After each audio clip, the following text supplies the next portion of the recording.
My husband Tom and I were camping with his family at a secluded lake in northern New Mexico. The place was remote, tucked deep into the wilderness, with only 2 campsites, ours and another occupied by a group of 6 strangers. That night, under the glow of flickering campfires, both groups indulged in the usual camping rituals, roasting marshmallows, sipping drinks, and swapping stories. The night air was crisp, the sky sprinkled with stars, when an eerie sound shattered our cozy bubble, the desperate cry of a little girl calling for help. A cold silence fell over both camps. None of us had children with us, and yet the cries were unmistakable. A chill crawled up my spine as we exchanged wary glances, deciding to investigate together. Flashlights in hand, we ventured toward the sound, which seemed to be coming from the field just behind our campsites. There, standing about 100 feet away, was a figure. It was impossibly tall, unnervingly thin, and as white as freshly fallen snow, glowing faintly in the moonlight. It stood still, emitting the cries of the little girl, though its form was anything but childlike.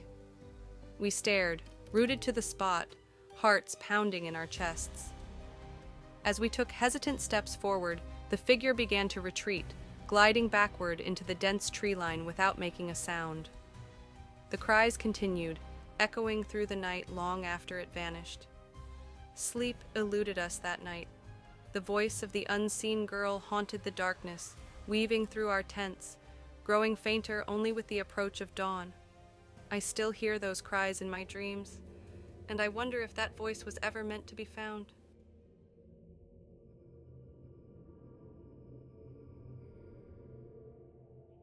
When I was 16, I embarked on a cross-country road trip with my mom and older sister Claire.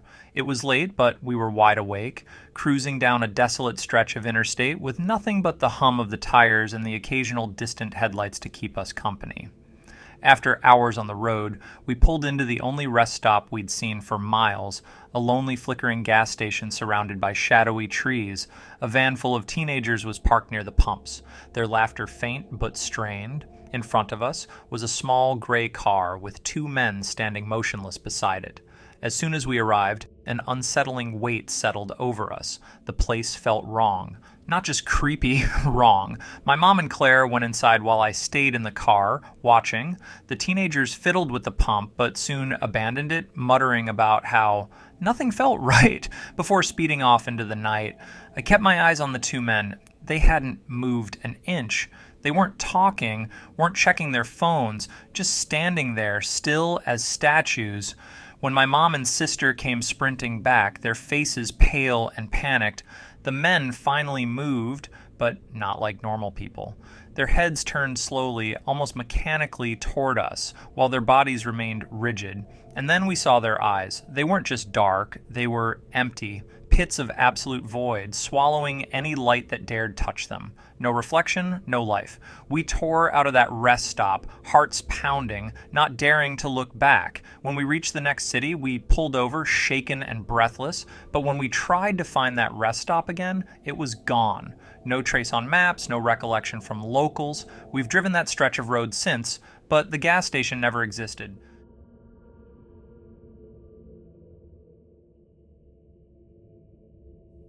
I was a psychiatric nurse early in my career, working at a residential mental health facility in the Midwest. One of our residents was a man named Simon Graves, a name I'll never forget. Simon was an elective mute, which meant he could speak but chose not to. There was no medical explanation, yet his silence was absolute. Simon had a strange past. He was nearly 7 feet tall, had grown up in the Deep South, and enlisted in the military at 19. Then one night, he simply vanished, declared AWOL, and later presumed dead. His family grieved and moved on. But 10 years later, Simon reappeared, walking into a VA hospital emergency room covered in dust, wearing the same clothes he'd disappeared in. "My name is Simon Graves, and I've been dead for 10 years.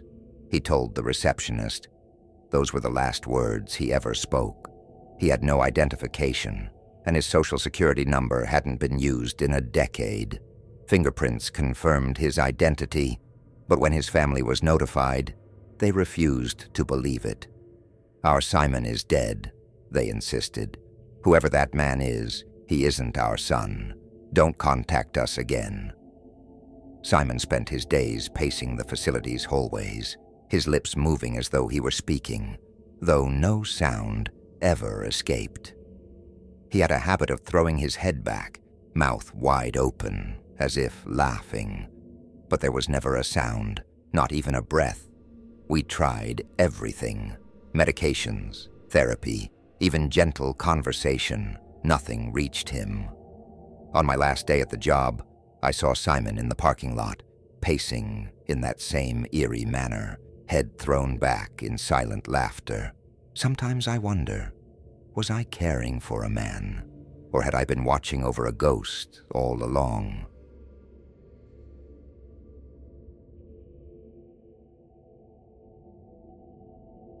One autumn night, my friends and I were cruising through the back roads in Caleb's ancient Subaru, daring each other to explore the town's sprawling graveyard. It was an old place, the kind where the headstones leaned like they were whispering secrets. We parked at the top of a hill and wandered down toward a small, stagnant pond nestled in the shadows. That's when we saw him. Across the pond, perched on a jagged rock, sat a figure dressed entirely in black.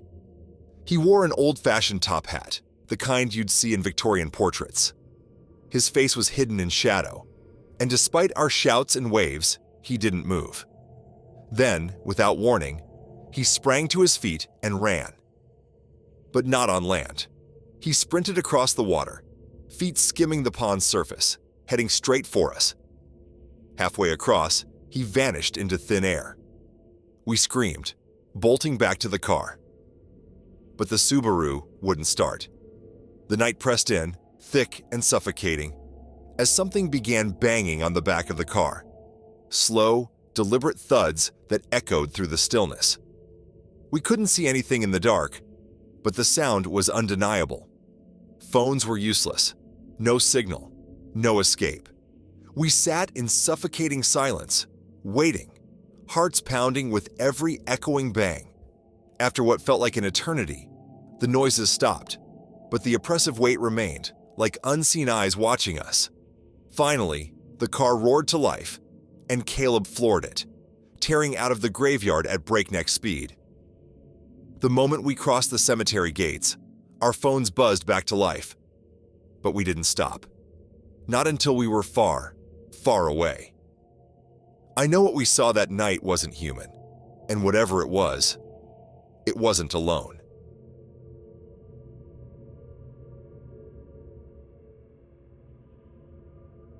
When I was 37, I returned to my hometown for a high school reunion. Flying into the nearest airport, I rented a car and began the 35-mile drive through a stretch of rural land that time had seemingly forgotten.